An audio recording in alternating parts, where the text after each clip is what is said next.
할렐루야. 아멘. 이 저녁에도 천국을 향해서 힘차게 달려가시길 바랍니다. 아멘. 오늘은 우리가 에베소서 25번째 시간으로 성령의 검을 가지라 라는 제목으로 같이 말씀을 나누도록 하겠습니다.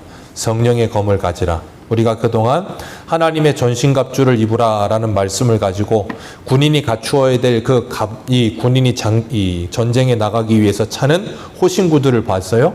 그래서 제일 먼저 진리의 허리띠를 띠고, 그리고 의의 흉배를 입고, 평안의 복음의 신을 신고, 그리고 믿음의 방패를 들고 구원의 투구를 쓰라 그랬습니다. 그리고 오늘 마지막으로 뭘 하라고 그러고 있어요? 성령의 검, 곧 하나님의 말씀을 가지라 그랬습니다. 검은 이 군인이 나가서 전쟁을 하는 데 있어서 유일하게 자신이 공격할 수 있는 무기임과 동시에 그 검으로 상대방의 무기를 막기도 하는 방패가 되기도 하죠. 그래서 이 오늘날의 전쟁은 그냥 미사일 전쟁입니다. 그런데 또 요즘 저 우크라이나와 러시아를 보면 전쟁하는데 꼭 미사일 전쟁만은 아닌 것 같아요. 백병 정도 하는 것 같아요. 옛날의 전쟁은 그냥 다른 전술일 게 없어요. 그냥 쭉 서가지고 서로 이렇게 가서 총 쏘고 서로 이렇게 가서 칼로 싸우고 그런 식입니다. 그러다 보니까 얼굴과 얼굴 면대면을 보고서 막 싸우고, 궁수도 있긴 했지만 거의 대부분이 백병전이었어요. 칼 들고 가서 막 싸우고 창으로 싸우고 굉장히 좀 무참했었는데, 그런 전쟁을 하게끔 하나님께서 우리들을 부르셨다는 거예요. 우리의 일상에서의 전쟁은 요즘 현대전이 아니고 과거의 옛날 전쟁과 같은 전쟁이에요. 현대전은 그냥 가만히 앉아서 미사일 누르면 된단 말이에요. 그러니까 성도들도 신앙생활을 할 때 영적 전쟁은 어떻게 했으면 좋겠어요? 그냥 가만히 앉아서 버튼 하나 누르면 알아서 전쟁이 다 되는, 얼마나 편합니까? 그럼 너무 좋을 것 같아. 수고롭지 않고. 그런데 하나님은 우리에게 꼭 수고를 하래요. 수고를 하고 치열하게 싸우고 그걸 반복하래요. 우리가 금요일 날 여호수아를 통해서 보았지만 여호수아와 이스라엘 백성들이 온 이스라엘에 함께 올라가서 계속해서 싸움을 합니다. 싸우고 이기면 또 싸우고 또 싸우고, 그걸 계속 반복하게 하셨어요. 왜 그렇게 하신다 그랬어요? 전쟁이 우리의 몸에 체휼되어서 자연스러워질 때까지. 하나님께서 우리의 신앙의 싸움에서도 이 영적 전쟁을 계속하게 하세요. 계속하게 하시는 이유는 딱 하나예요. 그것에 우리들이 자연스러워지고 대처가 자연스러워지며 싸움이 자연스러워지게 하시기 위해서 그렇게 하시는 거예요. 그렇기 때문에 우리는 전쟁의 노선, 우리가 싸워야 할 대상이 누군가를 분명히 알고 그 싸움에 늘 열심을 다해야 될 줄로 믿습니다. 그 싸움을 통하여서 하나님은 우리들에게 하나님의 나라를 어떻게 지켜나가야 되는지를 가르치시는 거예요. 어저께 점심 식사를 하는데 저희 둘째하고 셋째가 저한테 하소연을 해요. 아빠, 왜? 그랬더니 무슨 만화 영화가 있대요. 이 제목은 까먹었어요. 근데 그 아이들에게는 중요한 만화 영화예요. 근데 그게 이 나이 제한이 15세인 거예요. 15세인가 12세인가. 그러니까 저희 셋째는 안 되거든요. 9살이라. 그러니까는 미련을 남기면서 아빠가 혹시나 싶어서, 그렇진 않겠지만 혹시나 긍휼히 여기는 마음으로 그걸 봐라 그럴까 싶어서 이야기를 스물스물 꺼내요. 둘째하고 셋째가 스물스물 꺼내면서 보고 싶은데 말이야, 이게 나이 제한이 이렇게 돼서 말이야 안 되겠지? 그러면서 스물스물 저를 유혹합니다. 그때 제가 그랬어요. 나이가 안 되니까 안 되는 거야. 이 나이 제한을 두는 이유는 이 사람이 이 나이대가 되어야 이것을 이해할 수 있고 오해 없이 잘 받아들여서 소화할 수 있게끔 되기 때문에 나이 제한을 두는 거야. 그리고 이렇게 핸드폰으로 찾아줬어요. 연령 제한을 왜 하는가. 그리고 거기 써 있는 대로 선정성과 폭력성과 여러 가지 좋지 못한 일들이 있기 때문에 어떻게 돼서 이렇게 되는 거 그랬더니 그러더라고요. 분명히 아쉬움과 함께 그러더라고요. 옛날 비디오를 한번 빌려보신 적 있으십니까? 저 예전에 비디오 많이 봤거든요. 비디오방 가가지고 빌려가지고 보면 틀면 처음 시작이 뭐예요? 호랑이 나오고 무당들 춤추고 그러면서 옛날 어린이들은, 제가 여기 써놨어요. 그거 찾아가지고 읽어드리려고. 옛날 어린이들은 호환마바 전쟁 등이 가장 무서운 재앙이었으나 현대 어린이들은 무분별한 불법 비디오를 시청함으로 비행 청소년이 되는 무서운 결과를 초래하고 있습니다. 이렇게 쫙 나와요. 그러면서 호랑이 그림 띄어나가고 하나는 무당 춤추고 있고 막 그런 그림 나옵니다. 그걸 통해서 뭘 생각하게 하셨는가 하면, 오늘 성령의 검, 하나님의 말씀을 가지라고 하시면서 하나님께서 오늘날 우리들에게 그 검을 가지고 나만을 지키는 것이 아니라 우리 공동체를 지키라고 하시는 것이구나 하는 생각을 하게 됐어요. 오늘날 OTT가 막 무분별해지고 그러다 보니까 아이들도 나이 제한이 없어요. 부모가 보면 아이들도 같이 봅니다. 그 나이 제한이 몇 살인 게 신경 쓰질 않는 거예요. 그러다 보면 자연스럽게 그 아이들은 어떻게 했어요? 그 폭력성과 천정성에 그대로 물들게 되는 거예요. 부모들은 걱정 없어요. 어른이기 때문에 분별력이 있죠. 아이들은 분별력이 없어요. 있는 그대로 다 받아들입니다. 그래서 가장 안 좋은 게 뭐예요? 유튜브. 나이 제한이 없는 것처럼 보이는 거예요. 뭐든지 다 볼 수가 있는 거예요. 그러다 보니까 요즘 아이들은 어때요? 너무 아이들이 비상하죠. 꼭 비상한 게 좋은 것만 아닙니다. 안 좋은 걸 그만큼 많이 받아들였다는 거예요. 그 아이들이 그걸 안에서 소화를 제대로 못해요. 그러니까 이 안에서 체하고 꼬이는 일이 일어나서 애들이 어떻게 돼요? 어른들은 소젖을 먹어서 받는 버릇이 있다고 하지만 소젖을 먹어서 그런 것도 있겠죠. 없을 수는 없을 수 있을까? 모르겠어요. 아무튼 간에. 그러나 그런 말도 안 되는 것 같은 그런 선정성이고 폭력성이고 그런 말도 안 되는 영생들 아이들이 너무나 노출이 돼 있어. 그러다 보니까 아이들이 어때요? 초등학생 아이들도 보면 정말 말하는 거나 아이들 이런 그런 걸 들어보면 이대로 그냥 아이들 학교에 보내도 되나 싶을 정도로 걱정이 될 때가 많아요. 그래서 하나님은 우리들에게 가정의 울타리에서 자녀들을 지키라고 칼을 주신 거예요. 창세기에 보면 창세기 35장에 이 야곱의 아들 중에 시몬과 레위라고 하는 사람이 있어요. 그 35장에 야곱이 이 세겜에 있을 때 그 딸 디나가 여자아이들이 남자애들도 그렇지만 호기심이 많아서 어떻게 하나 보고 싶어가지고 화장은 어떻게 하나 옷은 어떻게 입나 보고 싶어 나갔다가 그 세겜성 추장 아들에게 그냥 성폭행을 당하고 그 안 좋은 일로 인하여서 그 이복 오빠들은 그냥 상관하지 않는데 친오빠 이 레위와 시몬이 화가 나가지고 어떡합니까? 너희들 할례해라. 그러면 우리가 결혼시켜 주겠다. 그래놓고 3일 됐을 때 찾아가서 전부 다 죽여버립니다. 전부 죽여버려요. 그래서 그 일로 인해서 야곱이 창세기 49장에 아들들을 축복할 때 시몬과 레위를 향해서 뭐라 하냐면 그들의 칼은 폭력의 도구라 그랬어요. 너희는 그들의 회에 참여하지 말라 그러면서 폭력의 도구라 그랬어요. 그리고 나서 시간이 지나서 출애굽기 32장에 갔을 때 이스라엘 백성들이 뭘 하냐면 시내산에서 모세가 하나님의 말씀을 받고 있는 동안에 밑에서 뭘 만들었어요? 금송아지. 그 일로 인해서 모세가 화가 나서 하나님의 돌판을 하나님이 직접 써주신 돌판을 깨트려 버리고 금송아지 갈아가지고 물에 타서 마시게 만들어 버리고 그 다음 뭐라 그랬냐면 누가 하나님의 편에 설 것이냐. 그때 누가 나와요? 레위. 그때 레위가 나와갖고 뭐 하냐면 모세가 이문에서 저문까지 앞도 보지 말고 누구도 보지 말고 친인척이고 친구고 뭐 누구 보지 말고 그냥 걸리는 대로 다 죽여라. 그래가지고 이문에서 저문까지 레위인이 가면서 죽인 사람이 3,000명이라 그랬어요. 그리고 그 일로 인하여 모세가 뭐라 하냐면 그들이 하나님께 헌신되었도다 그런 표현을 써요. 그리고 나서 레위가 누가 돼요? 제사장 지파가 돼요. 제사장 제파가 되어 야곱이 창세기 49장에서는 레위와 시몬은 저주를 받아 그 흩어질 것이라 그랬는데 시몬은 어떻게 됐어요? 유다 지파가 땅이 크니까 거기 흡수됐고 레위 지파는 전부 뿔뿔이 흩어졌는데 12지파에 다 들어가서 뭘 만들었어요? 제사장들을 직분을 맡았어요. 그래가지고 그들의 신앙을 지키고 말씀을 가르치고 그들이 하나님의 말씀에서 벗어나지 않도록 그 잔해하던 폭력적인 도구였던 칼을 가지고 이제는 뭐 하는 일을 해요? 자기 지파를 지키는 일을 한다니까요. 자기 민족을 지키는 일을 해요. 어떻게 해요? 하나님께 헌신되었을 때. 기억하십시오. 칼이 누구의 손에 들려있느냐에 따라서 강도의 손에 들리면 살인의 도구가 되지만 의사의 손에 들리면 사람을 살리는 도구가 돼요. 엄마의 손에 들리면 부모, 자식을 맛있게 음식을 해주는 아주 맛있는 요리 도구가 되는 거예요. 그렇기 때문에 우리가 잊지 말아야 될 것, 하나님께서 우리에게 주신 이 칼, 이 말씀의 칼을 가지고 우리는 어떻게 살아야 될까를 고민하셔야 될 줄로 믿습니다. 레위처럼 하나님께서 우리를 흩으실 때 흩어지는 게 문제가 아니에요. 흩어져서도 내가 어떻게 할 수 있을까, 뭘 할 수 있을까를 고민하는 사람, 그래서 내 가정을 지킬 수 있는 사람, 이 교회를 지킬 수 있는 사람, 그런 저와 여러분들 되시기를 주님의 이름으로 축복합니다. 하나님의 말씀은 하나님께서 우리에게 하나님이 말씀하시는 유일의 통로가 하나님의 말씀이에요. 이 성경 말씀을 통해서 하나님께서 우리에게 말씀하십니다. 그래서 이 성경을 뭐라고 표현했는가? 사도 바울이 디모데에게 쓴 디모데후서 3장을 한번 보겠습니다. 디모데후서 3장 16절.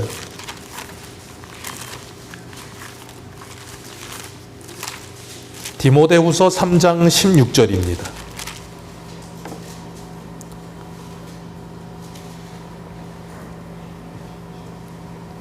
같이 읽습니다. 16절, 17절 같이 읽습니다. 시작.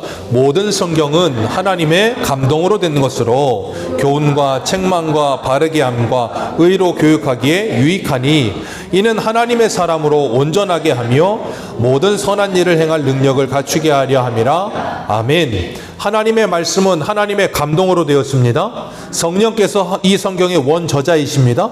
그리고 이 성경은 우리에게 뭘 주신다 그랬어요? 15절에 보면 구원에 이르는 지혜가 있게 하느니라. 그래서 이 성경 말씀을 들을 때 우리는 뭐예요? 믿음이 생기고 구원받게 되는 거예요. 그리고 구원받은 우리들은 이 성경을 배우면서 뭐예요? 성경을 통해서 교훈을 받고요, 책망을 받기도 하고요, 그리고 바르게 함과 의로 교육하기에 유익함을 받아요. 그래서 하나님의 사람이 온전해지는데 뭐가 사용된다고요? 하나님의 말씀인 성경이 사용됩니다. 그래서 우리가 그 말씀을 통하여 하나님의 사람으로 온전하게 세워져 갈 때 하나님은 우리를 통해 하나님의 나라를 이 땅에 세워가게 되실 줄 믿습니다. 예수님은 요한복음 17장에 보면 우리가 흔히 표현할 때 대제사장적 기도라 그래서 이스라엘 백성들을 위해 기도해요. 이스라엘 백성들뿐 아니라 제자들을 위해 기도하는데 그때 예수님께서 요한복음 17장 17절에 이렇게 말씀하세요. 그들을 진리로 거룩하게 하옵소서. 아버지의 말씀은 진리니이다. 진리의 말씀으로 거룩하게 하옵소서. 하나님의 말씀은 진리입니다. 그 진리의 말씀으로 우리가 거룩해질 수 있는 방법은 뭐예요? 하나님의 말씀을 듣는 겁니다. 읽는 겁니다. 그런데 문제는 듣고 읽어도 히브리서 4장 2절에 보면 이렇게 말했어요. 그들이 그 말씀을 듣고도 믿음과 결부시키지 아니하였다. 말씀을 듣는데 그 말씀을 들은 것을 믿음과 결부시키지 않는다고요. 그러니까 어떻게 돼요? 그 말씀은 그냥 한 귀로 듣고 한 귀로 빠져나가는 거예요. 내 믿음과는 아무런 연관이 없는 말씀이 돼버리는 거예요. 그러니까 우리는 뭐 해야 돼요? 우리 주보 보시겠어요? 대유리문답 157문입니다. 기가 막히게도 이렇게 하나님의 말씀을 어떻게 읽어야 되는가 거기 나와요. 우리 157문 제가 질문 드리면 답하시길 바랍니다. 하나님의 말씀을 어떻게 읽어야 하는가?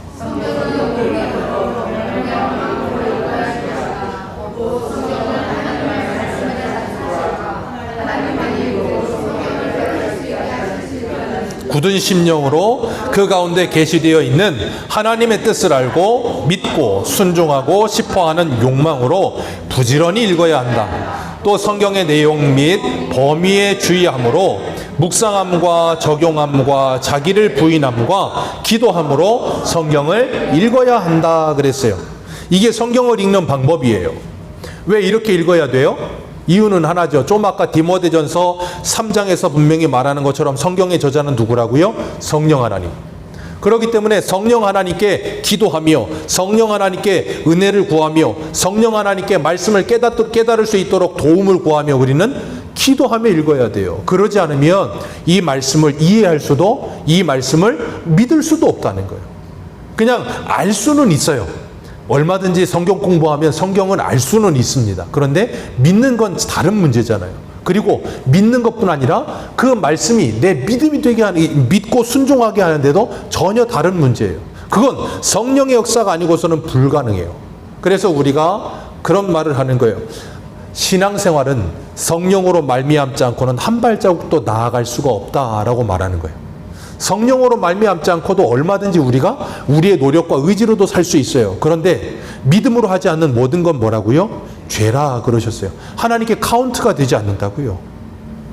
그렇기 때문에 우리가 하나님의 진리의 말씀을 붙들고 읽으며 그리고 그 말씀을 듣고 기도하며 성령님의 도우심을 구하며 주님 앞에 엎드려서 그 말씀의 의미를 깨닫기 위해 기도하는 가운데 우리가 하나님의 말씀을 듣게 될 때 그 말씀은 반드시 저와 여러분 안에 역사가 일어나게 될 줄 믿습니다. 이 앞에 이병수 목사가 아무리 설교를 잘해도 여러분이 아무리 설교를 잘 들어도 저와 여러분 사이에 성령께서 역사하시지 않으면 절대 우리는 하나님의 은혜를 받을 수가 없어요. 어쩔 수가 없어요. 이거는 누가 와도 안 돼요. 성경을 보십시오. 예수님이 직접 가르쳐도 안 돼요. 사도 바울이 가르쳐도 안 됩니다. 누가 역사하셔야 된다고요?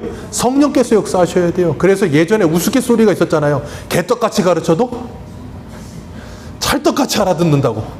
왜요? 성령이 역사하시니까. 가끔 보면 이게 인간적인 판단일 수도 있지만 어떤 분들의 설교를 들어보면, 야, 이거는 진짜 이거 뭔 소리 하는 건가 싶을 정도로 무슨 말을 하는지 이해를 도통 못하는 설교가 있어요. 그런데 그 설교 가운데 정말 큰 은혜를 받는 분들이 많아요. 암호 해독과 함께 통변의 은사를 받으셔서 그런지 모르겠지만 성령께서 역사하시면 그렇게도 돼요. 그건 우리의 이성과 그런 걸 떠넘는 거. 왜 그런 줄 아세요? 그 목사님이 성령에 충만하시고 성도들이 성령에 충만하기 때문에 가능한 일인 거예요. 그렇기 때문에 우리가 하나님의 말씀을 붙들고 그 말씀을 의지하며 주님 앞에 우리의 삶을 내려놓고 겸손해질 때 반드시 하나님은 역사하실 줄 믿습니다. 그리고 또한 우리는 성경을 이렇게 배우는 것뿐 아니라 이 성경을 통하여서 우리 선배들이 성경을 정리해 놓은 것들을 공부하는 일도 중요하게 여기셔야 돼요. 제가 아까 새가족반 할 때도 말씀드렸지만 지금 우리가 이 성경을 읽고 있고 이 성경을 통해 은혜 받지만 우리 믿음의 선진들도 이 성경을 읽고 은혜 받았어요.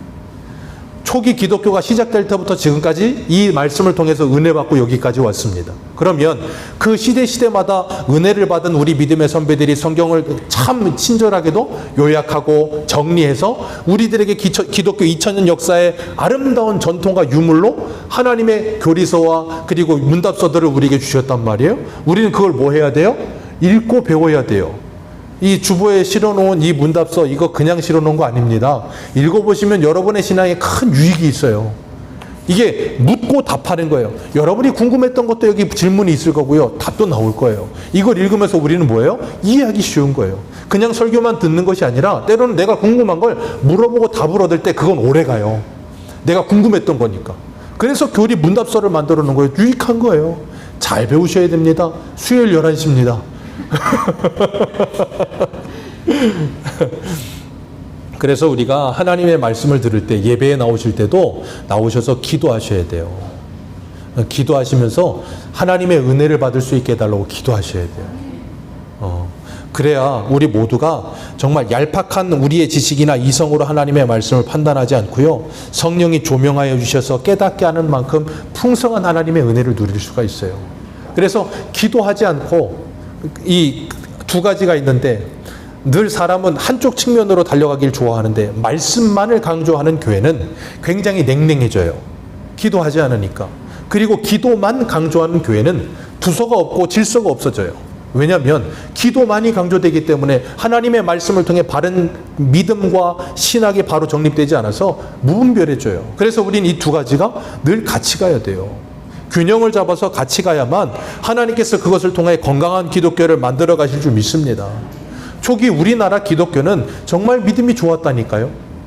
우리 믿음의 선비들은 정말로 믿음이 좋았어요. 하나님이 살아계심을 믿었고요. 그 하나님을 신뢰하는 믿음을 가지고 살았어요. 그런데 오늘날의 기독교는 불과 120년, 130년밖에 지나지 않은 이 기독교가 왜 이렇게 급속히 변했는지 모르겠어요. 기독교 선교 역사를 보면 이 그래프가 있어요. 뭐냐면 100년 성장기, 200년 정체기, 100년 후 이 쇠퇴기에서 보통 한 400년을 봅니다. 영국, 미국, 그리고 한국. 근데 특별히 한국은 참 우리나라 민족성과 똑같아서 100여 년 만에 성장과 정체와 이 하락기를 한 번에 맞아버렸어요. 너무 신기한 민족. 신앙도 빨리빨리. 우리가 이 하락기에 있는 이 기독교가 다시금 부흥하며 성장하기 위해 필요한 게 뭐냐면 하나님의 말씀으로 돌아가야 되는 거예요. 그래서 우리 교회를 개혁교회라고 하잖아요. 리폼드 처치라고 하잖아요. 그게 뭐예요? 성경 말씀으로 돌아가는 거예요. 우리의 잘못된 걸 계속 개혁해야 되는 거예요. 저도 그렇고 여러분도 그렇고 하나님의 말씀을 비추어서 우리의 잘못된 부분을 계속 바꾸어 나가야 돼요. 그게 개혁교회예요. 그러지 않고 고여있으면 고인물은 썩게 돼 있습니다. 우리는 썩은 물이 돼서는 안 돼요. 늘 개혁되며 늘 변화하며 더 온전한 하나님의 사람으로 성숙해야 돼요. 그러기 위해 뭐 해야 돼요? 하나님의 말씀을 읽으셔야 돼요. 하나님의 말씀을 들어야 될 줄로 믿습니다. 오늘날은 포스트 모더니즘이라고 해서 탈진리 시대입니다. 진리가 없어요. 절대 진리는 없고 늘 상대적이야. 그러다 보니까 뭐 조금만 하면 젊은 사람들 뭐라 그래요? 오, 신. 그래서 뭐 르브론 하면 농구의 신. 그리고 메시 하면 축구의 신. 뭐만 좀만 잘하면 신이래. 메시가 배구하면 이제 답이 없어지는 거죠. 그런 거예요. 근데 그 한 분야에서 잘하니까 막 신이라고 막 이런단 말이에요. 그러면서 그 사람이 진리야 그러고 막 그런 말을 막 쓴단 말이에요.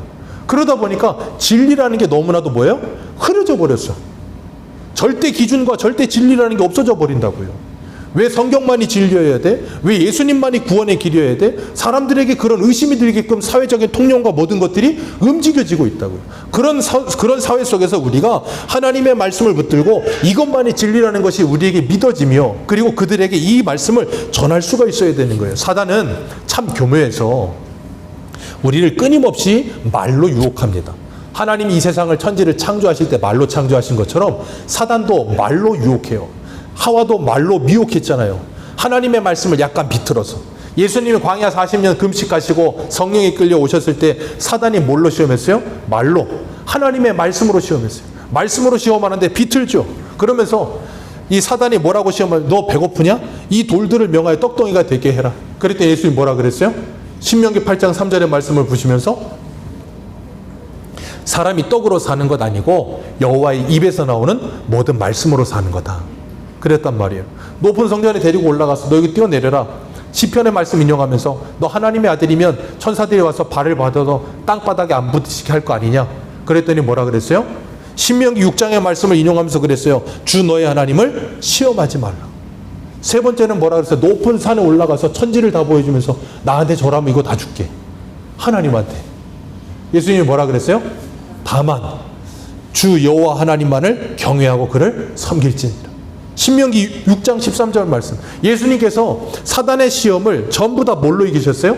말씀으로 이기셨습니다. 오늘 본문에 너희들은 성령의 검 곧 하나님의 말씀을 가지라. 그 말씀을 가지고 뭐 하라는 거예요? 사단의 시험을 이기고 세상의 미혹을 이기고 너희들이 하나님의 사람으로 서기 위해서 필요한 게 뭐다? 말씀이다. 제일 첫 번째가 뭐였어요? 전신갑주 첫 번째가 진리의 허리띠.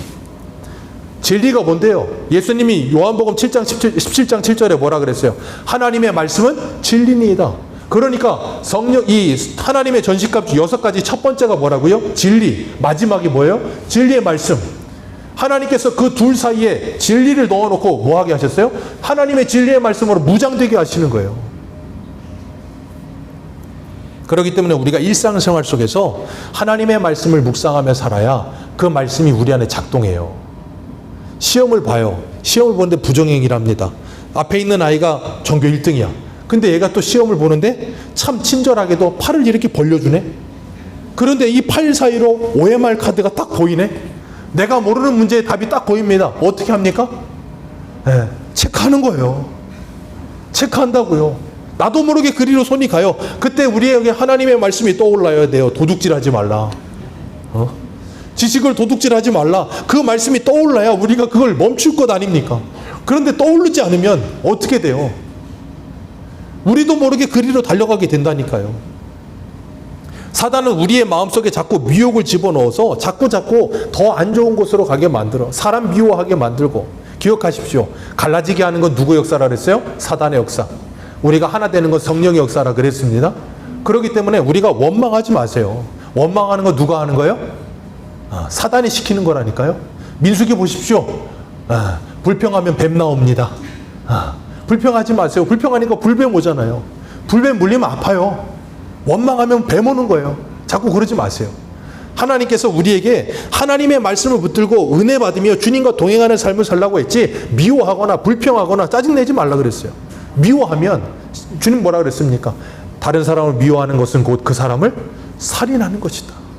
너희들이 눈에 보이는 형제를 사랑하지 못하면서 눈에 보이지 않는 하나님을 사랑한다고? 그건 거짓말이다. 이런 말씀들이 떠올라야 우리가 어떻게 돼요? 내 삶 속에서 내도 모르게 본성적으로 탁 튀어나오다가도 그게 탁 걸려서 뭐예요? 우리를 지켜준다니까요. 그래서 다윗은 뭐라 그랬습니까? 하나님, 내 입에 파수꾼을 두시라고. 그게 뭐예요? 하나님의 말씀의 파수꾼이 내 안에서 지키고 있어야 돼요. 안 그러면 나도 모르게 자꾸 튀어나간다니까. 그래서 여러분은 하나님의 말씀을 끊임없이 읽어야 되고 그 말씀을 붙들고 끊임없이 사투하시면서 말씀의 열매를, 성령의 열매를 맺어가기 위해서 노력하셔야 돼요. 왜냐하면 사단은 끊임없이 미혹합니다. 제가 금요일 날도 말씀드렸죠. 다소당을 이기고 나면 한 번에 이기고 나면 끝나는 게 아니고 뭐 한다고요? 계속 옵니다. 얘들은 지치지도 않아요. 계속 가요. 계속. 예수님도 그랬는데 사도 바울도 그랬는데 우리라고 안 그럴 것 같으십니까? 계속 옵니다. 그 계속 오는 시험을 이겨내기 위해서 우리는 끊임없이 훈련하셔야 돼요. 타협하려고 하지 마십시오. 사단은 끊임없이 우리를 타협하려고 하기요. 적당히, 적당히. 아유, 이 정도면 됐지 뭐. 아유, 저 사람 봐. 저 사람에 비하면 나는 뭐. 예전에 오카노 목사님 그 일대기를 그린 어떤 다큐멘터리 보니까 오카노 목사님 사모님이 그랬다는 거예요. 목사님, 아, 그만하면 됐잖아요. 이제 좀 천천히 하세요. 그랬더니 오카노 목사님이 그랬대요, 사모님한테. 그래, 내가 다른 사람에게 비교하면 이만큼 해도 된다고 생각되지만 성경의 인물들과 비교하면 나는 아직 턱없이 모자라다고. 그러면서 믿음으로 나아갔다는 거예요. 우리가 자꾸 적당히, 그리고 적당히 타협하고 좋은 게 좋은 거라는 식으로 타협하며 살기 시작하면 하나가 둘 되고 둘이 셋 되고 점점점 늘어나서 우리의 신앙을 무너뜨립니다. 타협하지 마십시오. 힘듭니다. 타협 안 하는 거 결코 쉽지 않아요. 저 아이들 붙들고 그 아이들 붙들고 산다는 거 쉽지 않습니다. 텔레비 보고 싶은 것도 못 봐요. 쟤들 때문에 못 봐요. 볼라 그러잖아요. 그러면 어떤 한 놈이 꼭 네 놈 중에 한 마리가 그래요. 아빠 이거 몇 세 했나? 몇 세다? 그러면 못 보는 거예요, 이제. 왜 누가 가르쳤는데 내가 가르쳐서 어떡할 거야? 못 보는 거예요. 어쩔 수 없이 꺼야 돼. 하나님께서 그렇게 우리들을 하나님의 말씀으로 타협하지 않고 나아가게 하시는데 이 칼은 칼집에 넣어놓으면 날카로워지지가 않아요. 계속 써야 돼요. 갈아야 됩니다. 끊임없이 봐야 되는 거예요. 그래서 안중근 의사가 그런 말 했잖아요. 나는 하루라도 책을 읽지 않으면 입안에서 가시가 돋는다. 전 그 말을 가지고 이렇게 각색했어요. 성도가 하루라도 성경을 읽지 않으면 입에서 가시 돋친 말이 나온다. 그러니까 하나님의 말씀을 읽지 않고 그 말씀을 묵상하지 않으면 일상생활 속에 자꾸 가시 돋친 말이 나와. 자꾸 다른 사람을 찌르고 잠언의 말처럼 함부로 칼로 찌른 것 같이 함부로 막 말하고. 기억하십시오. 내가 그런 말이 나오시잖아요. 그럼 나 지금 하나님의 말씀을 읽지 않고 있구나. 하나님의 말씀을 묵상하지 않고 깨달으셔야 돼요. 그리고 봐야 돼요. 바로 말씀을 피셔야 돼요. 바로 야고보서 말씀을 피셔서 이 혀는 지옥불로 굴러가는 불구덩이라고 말씀을 읽으셔야 되는 거예요. 잠언의 말씀을 읽어야 되는 거예요. 그 말의 결과로 너희들이 먹고 살며 말로 사람이 죽고 말로 사람이 산다는 말씀을 묵상해야 되는 거예요. 안 그러면 이게 재갈이 물려지지 않는다니까요. 왜 그래요? 본성이 그래요. 본성이. 그 본성을 꺾어내는 일은 끊임없는 훈련 외에 없어요. 제가 예전에 어떤 국가대표 골키퍼가 인터뷰했던 내용이 있었는데 그게 뭐였냐면 사람은 공을 세게 차면 그 공이 오는 반대 방향으로 뛰게 돼 있습니다. 그렇잖아요. 아니 가끔 보면 선수들 중에 매너가 없어서 죽어라고 때리는 슛이 있어요. 바로 앞에서. 그러면 그 선수들이 공을 세게 차면 거의 80km, 100km 된다고요. 여러분 일반인이 공을 차는 걸 겨울에 맞아도 머리가 띵해서 10분은 아파요. 근데 축구 선수가 때리면 그건 돌덩이에요. 그거 날라오는 걸 그쪽으로 몸을 던지는 건 수도 없이 자기의 본성과 거스르는 쪽으로 달려들었기 때문에 자동적으로 그걸로 뛰어 들어가는 거예요. 안 그러면 일반인은 그렇게 못해요. 그런 것처럼 우리가 하나님의 말씀으로 그렇게 훈련되고 다듬어지지 않으면 하나님의 말씀이 우리에게서 나오지 않는다니까. 우리 본성적인 말밖에 나오지 않아. 본성적인 생각과 본성적인 삶밖에 나오지 않아. 그래서 뭐 해야 돼요? 하나님의 말씀의 검을 가지고 끊임없이 싸우셔야 돼요. 요한복음 15장에 보면 예수님이 나는 포도나무요 너희는 가지라 그러셨어요. 그러면서 주님 뭐라 그랬냐면 열매 맺지 않는 가지마다 다 쳐내라 그랬다고요. 제가 그 말씀을 들으면서 떠올랐던 게 뭐냐면 과수원지기예요. 과수원지기들은 우리 큰 사모님도 저 복숭아를 보면서 그러더라고요. 아유 복숭아 이렇게 키우는 거 아니라고. 왜냐면 우리 원로 목사님 그거 치지 말고 냈더라고. 많이 열리니까 좋잖아요. 근데 많이 열리니까 좋은데 상품성은 없어. 그냥 개복숭아 같아 그냥. 근데 상품성이 있으려면 가지를 절반 이상 다 쳐내야 돼. 그러니까 과수원 하시는 분들 가지 치는 거 보면 너무 아까워. 왜 이렇게까지 가지를 치나. 근데 그렇게 해야 제대로 상품성 있는 게 좋은 게 열려요. 그런 것처럼 하나님께서는 하나님의 말씀의 검을 가지고 우리 안에 있는 잘못된 가지들을 다 쳐내시는 거예요. 예레미야 5장의 말씀처럼 그 가지만 쳐내라. 그건 하나님의 것이 아니라 그러시잖아요. 그래 다 쳐내서 뭐 하게 하시려고? 아름다운 열매 맺히게 하시려고. 그래서 하나님의 말씀의 검은 우리의 가정을 지키는 일도 되지만 내 자신을 쳐내는 일도 하신다니까요. 그래서 말씀이 자꾸 나를 어떻게 해요? 괴롭게 하기도 하고 힘들게 하기도 하고 찌르기도 하는 거예요. 그리고 그 말씀을 읽을 때 혼자 읽으면 오래 못 읽어요. 그래서 목요일날 2시에 성경 읽기를 같이 합니다. 같이 하면서 일독하기를 같이 해나가는 거예요. 예, 성경 혼자 읽어도 읽을 수 있습니다. 뭐 굳이 목요일날 나와서 굳이 같이 읽어야 되나? 예, 맞는 말이에요.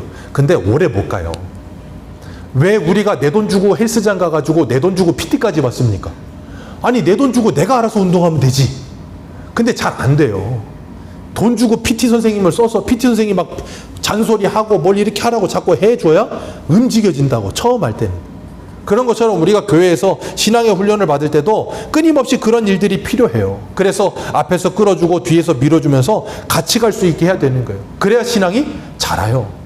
그러기 위해서 말씀의 검이 우리를 지켜야 되고요. 또 말씀의 검은 또 어떤 일을 하냐면 우리를 수술합니다. 우리 한 군데 한번 보겠습니다. 히브리서 4장 12절을 한번 보세요. 히브리서 4장 12절.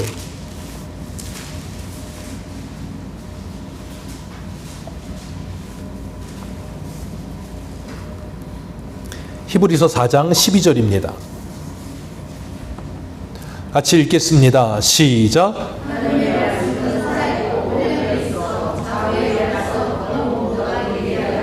우리 골수를 찔러 쪼개기까지 하며 또 마음과 생각과 뜻을 판단하나니 지으신 것이 하나도 그 앞에 나타나지 않음이 없고 우리의 결산을 받으실 이의 눈앞에 만물이 벌거벗은 것 같이 드러나느니라. 아멘. 하나님의 말씀은 살아있습니다. 활력이 있습니다. 그래서 말씀을 읽고 은혜를 받으면 사람이 활력이 생기는 거예요. 은혜를 받으면 사람이 갑자기 힘이 생기는 거예요. 은혜를 받으면 사람이 달라지는 거예요. 그래서 우리 찬송 가사 중에 그런 거 있잖아요. 은혜가 언제나 넘치면, 사랑이 언제나 넘치면인가요?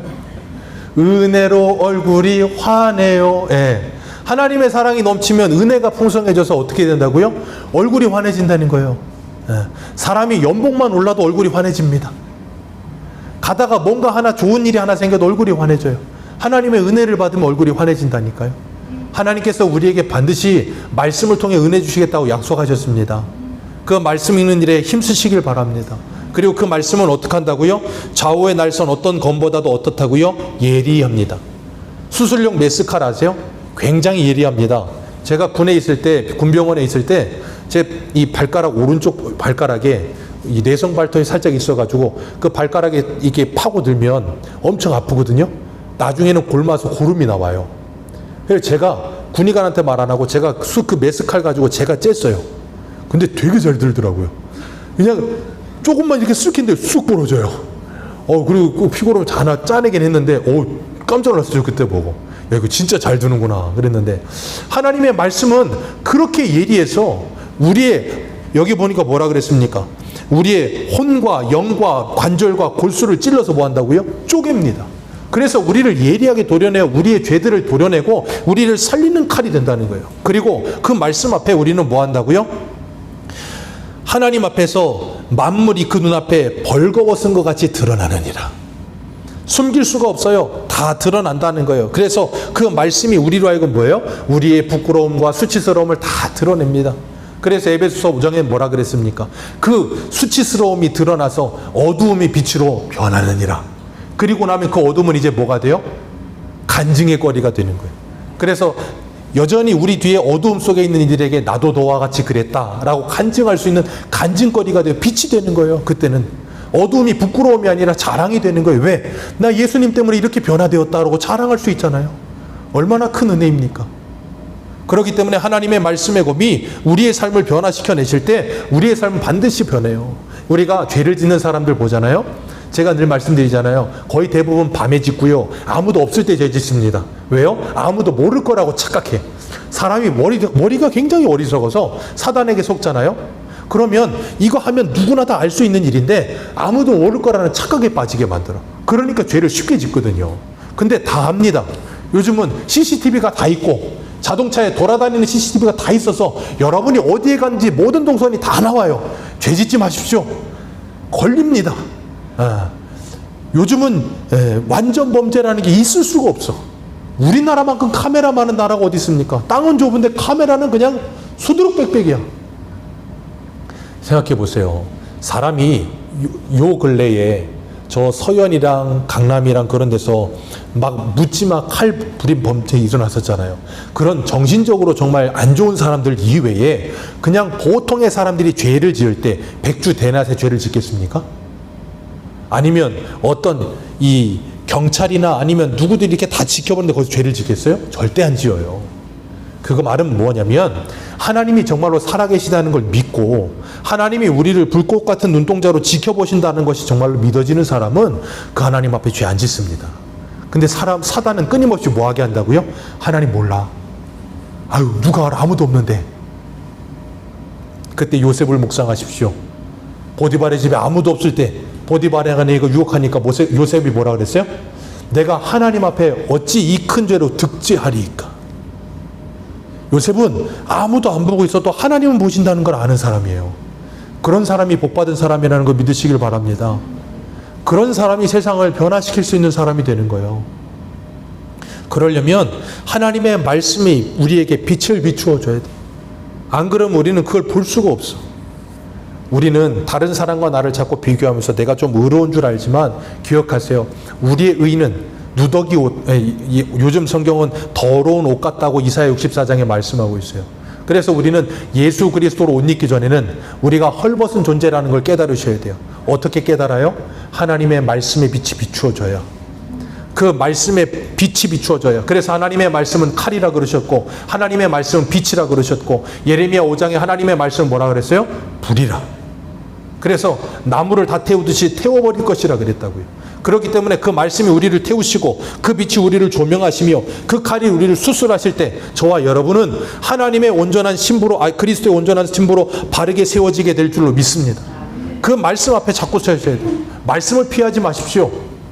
여러분, 오늘같이 말씀 읽기 좋은 시대가 어디 있습니까?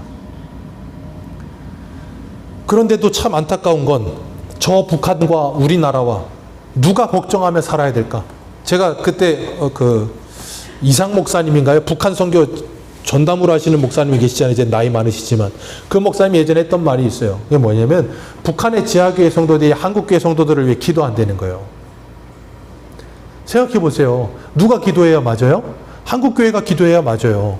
근데 북한교회 지하교회 성도들이 한국교회를 위해 기도한대요. 왜? 한국교회가 너무 타락했다는 거예요.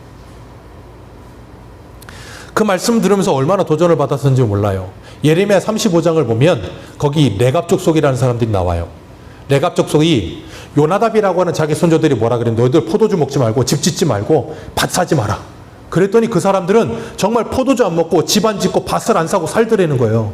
예레미야가 초청해가지고 포도주 따라주면서 마셔라 그랬더니 우리 안 마신다 그러는 거예요. 그리고 나서 이스라엘 백성들은 그래요. 야, 얘들은 요나답이 하지 말라 그래도 이렇게 목숨을 걸고 지키는데 너희들은 하나님이 내가 말하는데도 안 지키냐? 전 그 말씀을 묵상하면서 북한하고 한국을 자꾸 생각하게 돼요. 저 레갑 족속이 북한에 있지 않을까?